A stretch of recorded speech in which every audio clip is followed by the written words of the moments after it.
Hello everyone, this is Dr. Padmanabha Bhat. ಇವತ್ತು ನಾನು ಮಾತಾಡಲಿಕ್ಕೆ ಹೋಗುವಂತಹ ವಿಷಯ ಚಿಕನ್ ಪಾಕ್ಸ್ ಅಥವಾ ಕನ್ನಡದಲ್ಲಿ ಚಿಕ್ಕಮ್ಮ ಅಂತಾರೆ, ನಮ್ಮ ಮಂಗಳೂರು ಕಡೆ ಕೋಟ್ಲೆ ಅಂತಾರೆ. ಹಾಗಂದರೆ ಏನು, ಯಾವ ಥರ ಬರ್ತದೆ, ಯಾರಿಗೆ ಬರ್ತದೆ? ಸಾಧಾರಣ ಮಟ್ಟಿಗೆ ಇದು ಮಕ್ಕಳಿಗೆ ಬರ್ತದೆ. ನೀವು ಈ ಚಿತ್ರದಲ್ಲಿ ನೋಡುವ ಹಾಗೆ ಒಂದು ಚಿಕ್ಕ ಮಗು, ಅದರ ಮುಖದಲ್ಲಿ ಗುಳ್ಳೆಗಳ ಥರ ಕಾಣ್ತದೆ.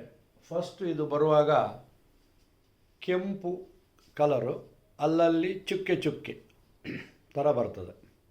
ಮಗುವಿಗೆ ಜ್ವರ ಇರ್ತದೆ. ಜ್ವರ ಬಂದು 2-3 ದಿವಸ ಆದಮೇಲೆ ಡಾಟ್ ಡಾಟ್ ಥರ ಕಾಣಿಸ್ಕೊಳ್ಳುತ್ತೆ.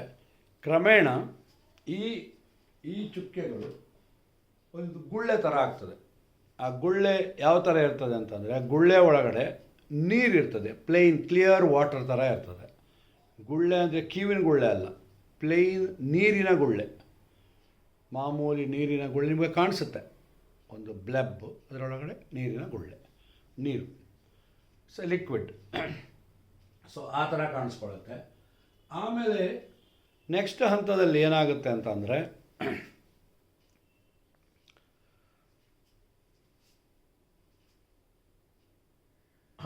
ನೋಡಿ, ಇದನ್ನು ನೀವು ಸರಿಯಾಗಿ ಗಮನಿಸಿ. ನಾನು ಹೇಳಿದ ಹಾಗೆ ಗುಳ್ಳೆಗಳು, ಅದರ ಮಧ್ಯ ಭಾಗದಲ್ಲಿ ನೀರು, ಒಳಗಡೆ ಈ ಥರ ನೀರು ಸೇರಿಕೊಳ್ತದೆ. ಈ ನೀರು ಕೀವಾಗುವುದಿಲ್ಲ. ನೀರು ಒಂದು ಜ್ವರ ಬಂದು 2 ದಿವಸಕ್ಕೆ ಗುಳ್ಳೆಗಳು, ಅದಾದಮೇಲೆ ನೀರಿನ ಗುಳ್ಳೆಗಳು ದೊಡ್ಡ ಪ್ರಮಾಣದಲ್ಲಿ ಕಾಣಿಸ್ಕೊಳ್ತವೆ. ಇದು ಒಂದು 3-4 ದಿವಸ ಇದೂ ಹಾಗೆ ಇರ್ತದೆ. ಜೊತೆಗೆ ಜ್ವರ ಇರ್ತದೆ, ಮಗುವಿಗೆ ತುಂಬ ಟಯರ್ಡ್ ಆಗ್ತದೆ, ಹೈ ಫೀವರು, ಟಯರ್ಡ್ನೆಸ್ಸು, ಮೈಯಲ್ಲಿ ಗುಳ್ಳೆಗಳು. ಈ ಗುಳ್ಳೆಗಳು ಒಂದು ಜಾಗದಲ್ಲಿ ಸ್ವಲ್ಪ ಕಮ್ಮಿ ಇರ್ಬೋದು, ಕ್ರಮೇಣ ಜಾಸ್ತಿ ಆಗ್ತಾ ಹೋಗ್ಬೋದು, ಅಥವಾ ಚಿಕ್ಕ ಗುಳ್ಳೆಗಳಂತರ ಸ್ಟಾರ್ಟ್ ಆಗಿ ಆಮೇಲೆ ದೊಡ್ಡ ಗುಳ್ಳೆ ಆಗ್ಬೋದು. ಬಟ್ ಮ್ಯಾಕ್ಸಿಮಮ್ ಗುಳ್ಳೆ ಅಂತಂದರೆ ಈ ಪ್ರಮಾಣದ ಗುಳ್ಳೆ ಮ್ಯಾಕ್ಸಿಮಮ್, ಇದು ಅದರದ್ದು ಪ್ರಮಾಣ. ಇದಾದ ಮೇಲೆ ಇನ್ನು 3-4 ದಿವಸಕ್ಕೆ ಅದು ಚಪ್ಪಟೆ ಆಗ್ತದೆ. ಅದು ಚಪ್ಪಟೆ ಆಗಿಬಿಟ್ಟು ನೋಡಿ, ಆಲ್ಮೋಸ್ಟ್ ನಿಲ್ಲು ಸ್ಕ್ಯಾಬ್ ಥರ ಬರ್ತದೆ. ಒಂಥರ ಒಣಗಿದ್ದು ಎಲ್ಲ ಒಣಗಿರ್ತದೆ. ಒಂದು ಸ್ವಲ್ಪ ಸಿಪ್ಪೆ ಥರ ಬರ್ಬೋದು, ಸಿಪ್ಪೆ ಥರ ಕಾಣಿಸ್ಕೊಳ್ಬೋದು. ಸೊ ಇದು ಕೊನೆಯ ಹಂತದಲ್ಲಿ ಈ ಥರ ಆಗ್ತದೆ. ಅಷ್ಟೊತ್ತಿಗೆ ಇನ್ನೊಂದು 3-4 ದಿವಸ, ಒಟ್ಟಿಗೆ 8-10 ದಿವಸಗಳ ತನಕ ಈ ಚಿಕನ್ ಪಾಕ್ಸು ಕಾಯಿಲೆ ಬರ್ತದೆ. ಈ ಚಿಕನ್ ಪಾಕ್ಸು ಅಥವಾ ಕೋಟ್ಲೆ ಅಥವಾ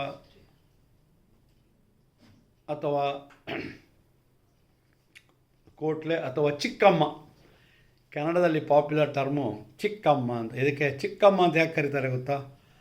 ಮುಂಚೆ ಸ್ಮಾಲ್ ಪಾಕ್ಸ್ ಅಂತ ದೊಡ್ಡ ಕಾಯಿಲೆ ಬರ್ತಾಯಿತ್ತು. ಇದು ಚಿಕನ್ ಪಾಕ್ಸು, ಸ್ಮಾಲ್ ಪಾಕ್ಸ್ ಅಂತೇಳಿ ಅದಕ್ಕೆ ದೊಡ್ಡಮ್ಮ ಅಂತ ಹೇಳ್ತಾಯಿದ್ರು.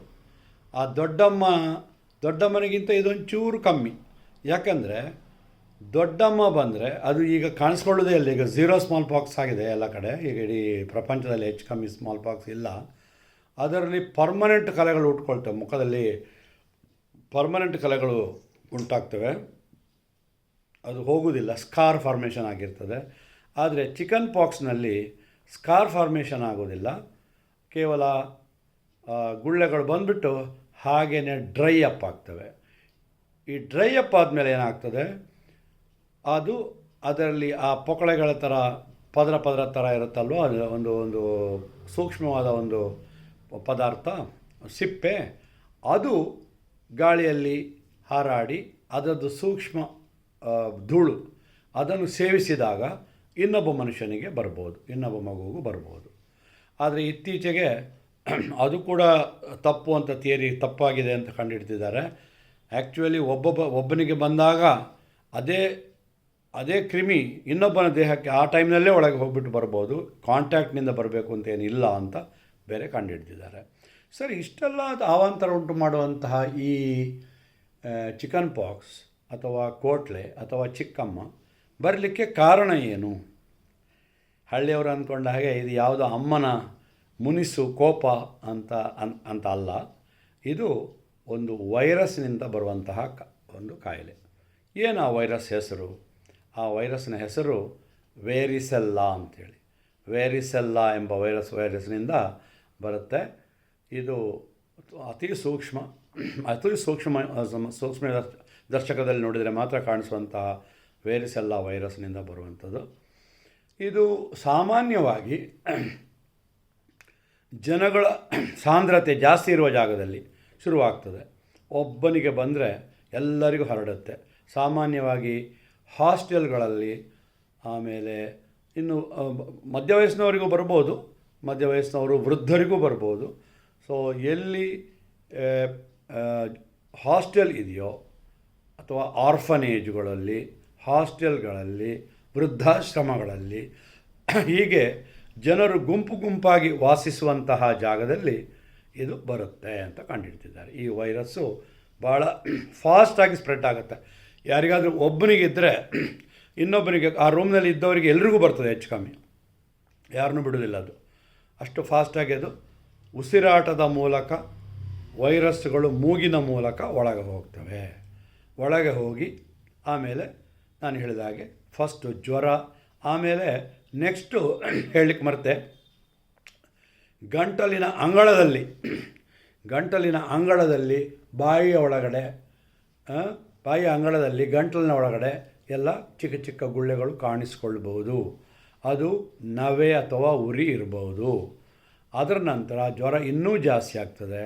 ಜ್ವರ ಇನ್ನೂ ಜಾಸ್ತಿ ಆಗ್ತಾ ಇದ್ದಂಗೆ ನಾನು ಆವಾಗಲೇ ಹೇಳಿದ ಹಾಗೆ ಚಿಕ್ಕ ಚಿಕ್ಕ ಗುಳ್ಳೆಗಳು ಕಾಣಿಸ್ತವೆ. ಚಿಕ್ಕ ಚಿಕ್ಕ ಗುಳ್ಳೆಗಳು ದೊಡ್ಡ ಗುಳ್ಳೆಗಳಾಗ್ತವೆ. ದೊಡ್ಡ ಗುಳ್ಳೆಗಳು ಒಡೆದು ಅದು ಸಿಪ್ಪೆ ಉದುರಲಿಕ್ಕೆ ಶುರುವಾಗುತ್ತೆ. ಸಿಪ್ಪೆ ಆಗುತ್ತೆ. ಸಿಪ್ಪೆ ಕ್ರಮೇಣ ಉದುರಿ ಹೋಗುತ್ತೆ. ಇಷ್ಟೂ ಸುಮಾರು 8 ರಿಂದ 10 ದಿವಸ ಕಾಲ ಟೈಮ್ ತಗೊಳ್ತದೆ ಇದು. ಅದಾದ ನಂತರ ಕಂಪ್ಲೀಟು ಹೋಗ್ತದೆ.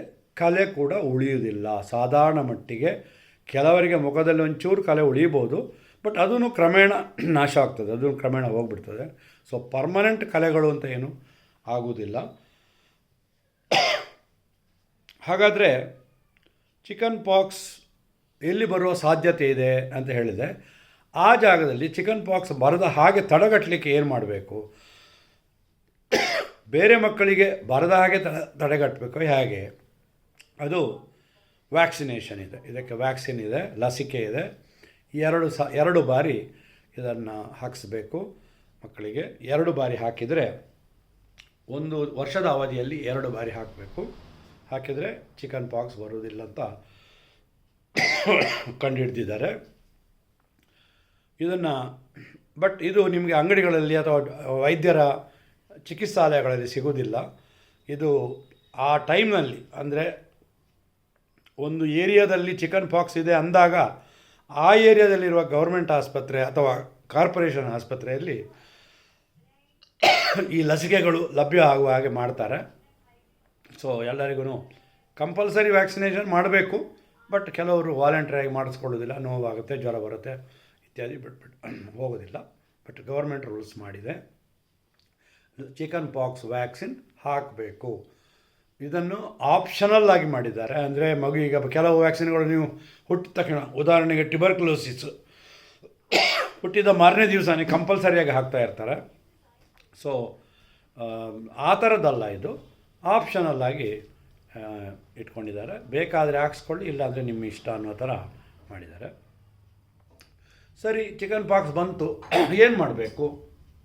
ಒಂದು, ಜ್ವರ ಕಂಟ್ರೋಲ್ ಮಾಡಲಿಕ್ಕೆ ಯಾವುದೇ ಜ್ವರದ ಮಾತ್ರೆ, ಪ್ಯಾರಾಸಿಟಮಾಲ್ ಟ್ಯಾಬ್ಲೆಟು, ಆ ಥರ ಪ್ಯಾರಾಸಿಟಮಾಲ್ ಟ್ಯಾಬ್ಲೆಟು, ಆಮೇಲೆ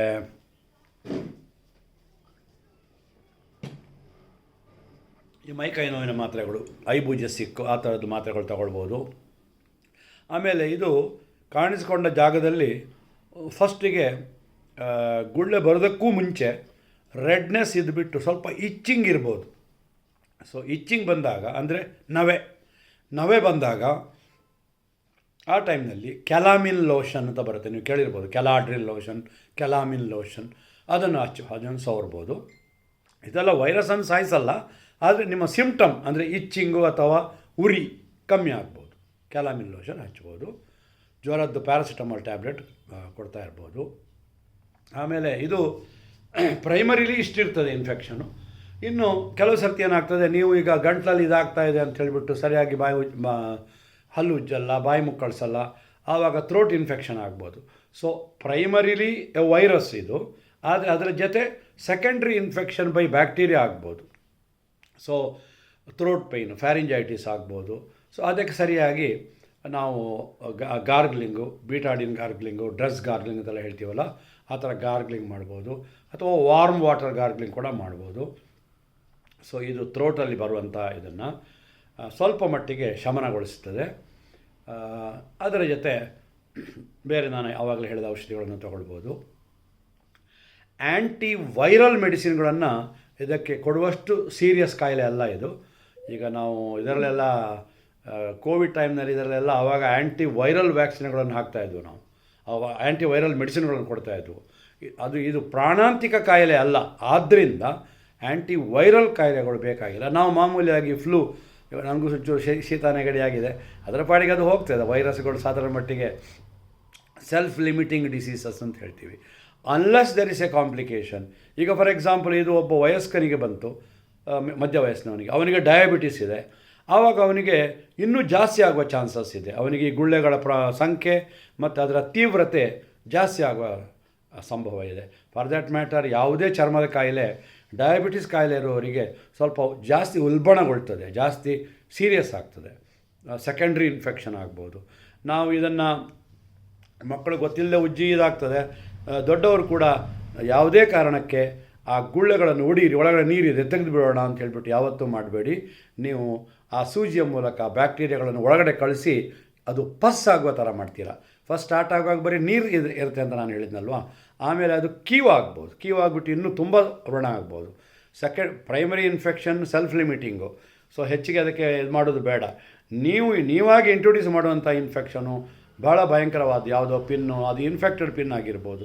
ಸೊ ಒಳಗೆ ಹೋಗಿ ಅದು ಕೀವು ಮಾಡಿ ಅದು ವಿಕಾರವಾದಂತಹ ಒಂದು ಕಲೆಯನ್ನು ಬಿಟ್ಟು ಹೋಗ್ಬೋದು. ಆದ್ದರಿಂದ ಯಾವುದೇ ಕಾರಣಕ್ಕಾಗಿ ದಯವಿಟ್ಟು ಗುಳ್ಳೆಯನ್ನು ಹೊಡಿಲಿಕ್ಕೆ ಹೋಗಬೇಡಿ.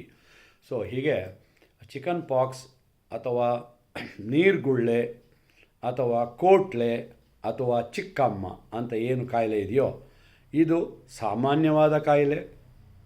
ಬಂದಾಗ ಒಂಚೂರು ಭಯಂಕರ ಕಾಣ್ಬೋದು, ಗಾಬರಿ ಆಗಬೇಡಿ. ಅದರ ಪಾಡಿಗೆ ಅದು ಹೋಗುವಂತಹ ಕಾಯಿಲೆ, ಏನು ತೊಂದರೆ ಇಲ್ಲ ಅಂತ ಅರ್ಥ ಮಾಡ್ಕೊಳ್ಳಿ. ಆದರೆ ಯಾವುದೇ ಸಿಂಪ್ಟಮ್ಯಾಟಿಕ್ ಆಗಿ ಕೂಡ ಯಾವುದೇ ಔಷಧಿ ಕೊಡದೆ ಅದರ ಪಾಡಿಗೆ ಅದು ಹೋಗುತ್ತೆ ಬಿಡಯ ಅಂತ ಹೇಳಿಬಿಟ್ಟು ಬಿಡಲಿಕ್ಕೂ ಆಗೋದಿಲ್ಲ. ಮಗುವಿನ ಟೆಂಪರೇಚರ್ ರೆಕಾರ್ಡ್ ಮಾಡ್ತಾ ಇರಬೇಕು. ಅನ್ಯೂಶುವಲ್ ರೈಸ್ ಆಫ್ ಟೆಂಪರೇಚರ್ ಇದ್ದರೆ ಮಗುವಿಗೆ, ಆವಾಗ ಗಂಟ್ಲು ಮಾತ್ರ ಅಲ್ಲ, ಅದು ಕೆಳಗಡೆ ಇಳಿದ್ಬಿಟ್ಟು ಶ್ವಾಸಕೋಶಕ್ಕೆ ಕೂಡ ವೈರಸ್ಗಳು ಹೋಗಿರ್ಬೋದು. ಹಾಗೆ ಹೋಗಿ ವೈರಲ್ ನ್ಯೂಮೋನಿಯಾ ಆಗ್ಬೋದು. That is A complication again. So ಹಾಗಾಗಿ ನೀವು ಏನೂ ಆಗಲ್ಲ ಅಂತೇಳಿ ಸುಮ್ಮನೆ ಇರಲಿಕ್ಕೂ ಆಗೋದಿಲ್ಲ. ಒಂದು 4 ಗಂಟೆಗೊಮ್ಮೆ ಟೆಂಪರೇಚರ್ ರೆಕಾರ್ಡ್ ಮಾಡಿ ತೀರಾ ಹೈ ಟೆಂಪರೇಚರ್ 100-101 ಮೇಲೇ ಹೋಗ್ತಾನೇ ಇದ್ದರೆ ಆವಾಗ ಖಂಡಿತವಾಗಿ ನೀವು ನಿಮ್ಮ ಕುಟುಂಬ ವೈದ್ಯರನ್ನು ಸಂಪರ್ಕಿಸಿ ಅವರ ಸ್ಟೆಥೋಸ್ಕೋಪ್ ಮೂಲಕ ಶ್ವಾಸಕೋಶವನ್ನು ಎಲ್ಲ ಪರೀಕ್ಷೆ ಮಾಡಿ ಏನಾದರೂ ಕಾಂಪ್ಲಿಕೇಶನ್ ಆಗ್ತಾ ಇದೆಯಾ ಅಂತ ಹೇಳಿಬಿಟ್ಟು ನೋಡಿ ಖಾತ್ರಿಪಡಿಸ್ಕೊಂಡು ಅದಕ್ಕೆ ಸರಿಯಾಗಿ ಔಷಧಿಗಳನ್ನು ಕೊಡ್ತಾರೆ. ಆಮೇಲೆ ಈ ನೀರ್ಗುಳ್ಳೆ ಕೀವಿನ ಗುಳ್ಳೆ ಆಗಿ ಕನ್ವರ್ಟ್ ಆಗಿದ್ದಿದ್ರೆ ಆ್ಯಂಟಿಬಯೋಟಿಕ್ಸ್ ಕೂಡ ಕೊಡ್ಬೋದು. ಯಾಕಂದರೆ ಪಸ್ ಫಾರ್ಮೇಷನನ್ನು ನಿಲ್ಲಿಸಿದಷ್ಟು ಒಳ್ಳೆಯದು, ಸ್ಟಾಪ್ ಮಾಡಿದಷ್ಟು ಒಳ್ಳೆಯದು. ಯಾಕಂದರೆ ಪಸ್ ಫಾರ್ಮ್ ಆದರೆ ಖಂಡಿತವಾಗಿಯೂ ಶಾಶ್ವತವಾದ ಕಲೆಗಳು ಉಳಿತವೆ ಅಂತ ಇಷ್ಟು ಹೇಳಿ ನನ್ನ ಇವತ್ತಿನ ಈ ಚಿಕ್ಕ ಒಂದು ಟಾಪಿಕನ್ನು ಮುಗಿಸ್ತಾ ಇದ್ದೀನಿ. ನಿಮಗೆ ಅರ್ಥ ಆಗಿದೆ, ನೀವು ನೋಡಿದ್ದೀರಾ, ಖಂಡಿತ ನೋಡಿರ್ತೀರ ಲೈಫ್ನಲ್ಲಿ. ಮಕ್ಕಳಿಗೆ ಬಂದದ್ದು ಅಥವಾ ಮಧ್ಯ ವಯಸ್ಸಿನವರಿಗೆ ಬಂದದ್ದು ನೋಡಿರ್ತೀರ. ಸೊ ನೋಡಿದರೆ ಸಾಮಾನ್ಯವಾಗಿ ನಾನು ಹೇಳಿದಂಗೆ ಸೆಲ್ಫ್ ಲಿಮಿಟಿಂಗು, ಪ್ಯಾರಾಸಿಟಮಾಲ್ ಇತ್ಯಾದಿ ಔಷಧಿ ಕಮ್ಮಿ ಆಗ್ತದೆ. ಕ್ಯಾಲಮಿನ್ ಲೋಷನ್ ಹಚ್ಚಿದರೆ ಕಮ್ಮಿ ಆಗ್ತದೆ. ತುರಿಕೆ ಮತ್ತು ನವೆ ಕಮ್ಮಿ ಆಗ್ತದೆ. ಕೆಂಪು ಕಲರು ಸ್ವಲ್ಪ ಕಮ್ಮಿ ಆಗ್ಬೋದು. ಆದರೆ ಗುಳ್ಳೆಗಳು ಜಾಸ್ತಿಯಾಗಿ ಗಂಟ್ಲಲ್ಲಿ ಮಗುಗೆ ಅದು ಕಾಣಿಸ್ಕೊಂಡು ಮಗು ಕೆಮ್ಮಲಿಕ್ಕೆ ಶುರು ಮಾಡಿದರೆ, ಈ ಥರ ಆದರೆ ಖಂಡಿತ ಅಲ್ಲಿ ಕಾಂಪ್ಲಿಕೇಶನ್ ಆಗ್ತಾಯಿದೆ. ಸೊ ವೈದ್ಯರ ಹತ್ರ ಹೋಗಲೇಬೇಕು ಅಂಥೇಳಿ ಕರ್ಕೊಂಡೋಗಿ ಅದಕ್ಕೆ ಸರಿಯಾದ ಚಿಕಿತ್ಸೆ ನಿಮ್ಮ ಕುಟುಂಬ ವೈದ್ಯರು ಅಥವಾ ಫ್ಯಾಮಿಲಿ ಫಿಸಿಷಿಯನ್ನು ಮಾಡ್ತಾರೆ ಅಂತ ಹೇಳಿ ಇವತ್ತಿನ ಚಿಕ್ಕ ಟಾಪಿಕನ್ನು ಮುಗಿಸ್ತಾ ಇದ್ದೀನಿ. ಜೈ ಹಿಂದ್.